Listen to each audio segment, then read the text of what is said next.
Inequality, the products of feudalism, revolution in France. Hello, and I am going to be interviewing a common agricultural worker for you today. So, hello, what is your name? Corey. Oh, well, I can see you're obviously working, but would you be able to answer a few questions for me? Can I continue working? If you wish so. Okay. Well, first off, what's your home like? Well, I happen to be lucky enough to have a 2-bedroom house, but it has no ventilation, so it's a little stuffy inside. And my feet get a little dirty every now and then because of the dirt floor.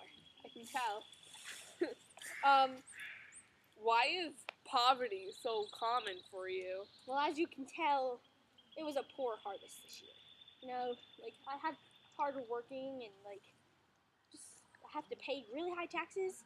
And the higher the taxes go, the higher prices go. Yes, I understand. Well, seeing that you're so poor and that your harvest is terrible, what do you eat? Well, mostly whatever I can find or bread. Like, but since prices are high, barely bread. Oh, I see. And do you wish to have an education like some other more fortunate people? Yes, because if I had an education, I probably would be higher up in the social class and I'd be able to vote. Yes, and I'm sure that's very important to you. And I'm gonna let you get back to work. Thank you. It's obviously very important to you, so Yes. you can eat tonight.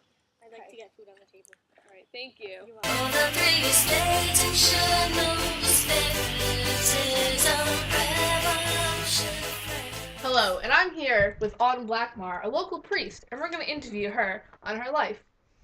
So, hi, Autumn. Hi.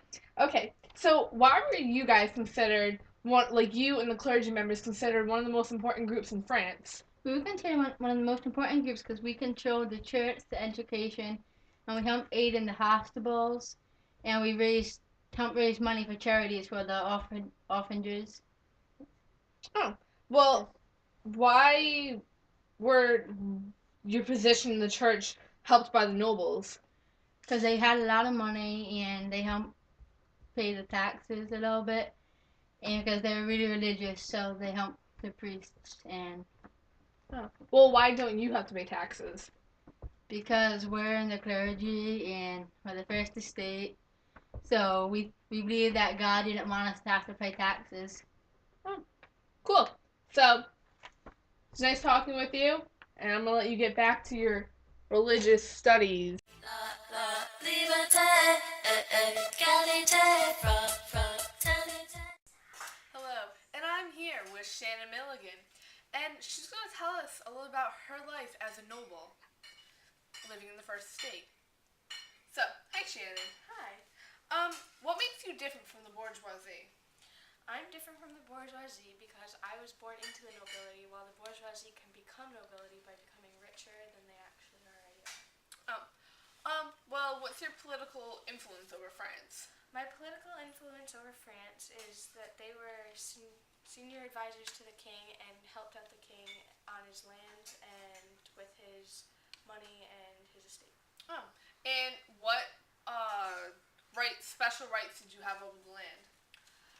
I own the land, while the bourgeoisie could not own the land. They borrowed the land from the king and paid rent. Oh, okay. Well, sounds pretty good. I can tell you have a lovely home. I'm sure you have a lot more money than some of the others. Yeah. Okay, well, it was nice being with you. Too. Okay, thank you. A revolution. Hello, and I'm here with Haley LeMay, and she's going to tell us a little about her life. Yes, I am. So, what do you do for a living?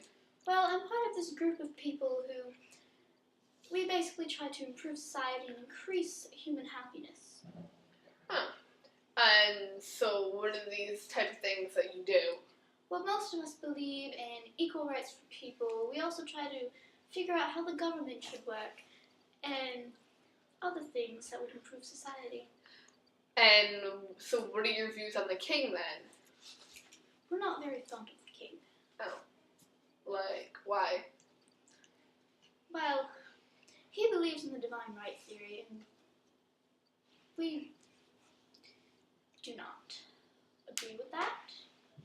And why not? We've conducted scientific research, and through our scientific findings, we find divine right theory to be very untrue. And have you expressed these with other people? Yes, we have. But every time we share these new ideas and findings, we run the risk of being exiled. Oh, so I see. So it must be a very hard life for you. Yes. And are there other people, like, who are these people in your group? Do you guys get along? Do you share scientific information with each other? Well, most of us get along because most of us have the same views on things. For example, Locke believes in equal rights for all people. And so do you, so. But I'm sure others would have different ideas that you two might not agree with. Yes. Yes. Okay. Well, it was lovely being with you. Is there anything else that you would like to share with us about your life? Not at the current time, no. Oh. Okay, well, this is The Lovely Life of Haley May. Buy my book. Don't want no taxes, I'm paying too much. Let them eat cake, we had a banquet for lunch. Hello, and I'm here with the lovely Torrin Dooley, and she's going to tell us a little about her life. So, I can obviously see you have a little bit more money than some of the other people, like peasants and serfs that I interviewed. Yes, yes. So, like, what luxuries do you have that peasants and serfs don't? Well, I have coffee and sugar from the Caribbean, and I have some very high-end clothing, if I do say so myself.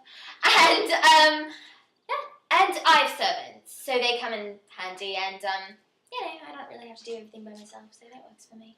Well, what's your home like? Because obviously I can tell it's very, very lovely. Oh, why, thank you. You're You're making me blush.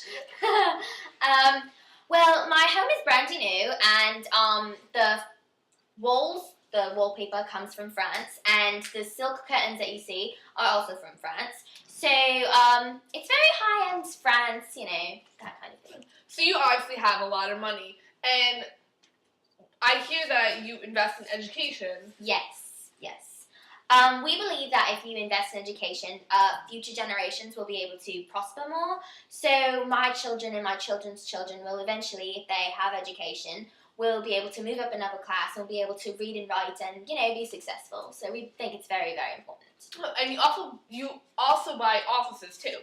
Yes. What are offices? Offices are positions in society or jobs that you can buy, invest in, and they can bring you up in the social class. So you could buy a position as a judge, and you pay an annual tax, and it's kind of, something that you can keep forever. You can pass it on to your children, and then it's in your generations, and it will bring you up in the social class. So we think it's very, very important, yes. So obviously going upper in the social class is very important to you. Yes, definitely. Okay. Well, it was lovely being with you Oh, and thank talking you, with you you. too. Your home is lovely. Oh, thank you so much. And there you go. She eat my bread, bread off with her hair. It went from Hello, and I'm here with the lovely Torrin, and she's going to tell us a little about her life.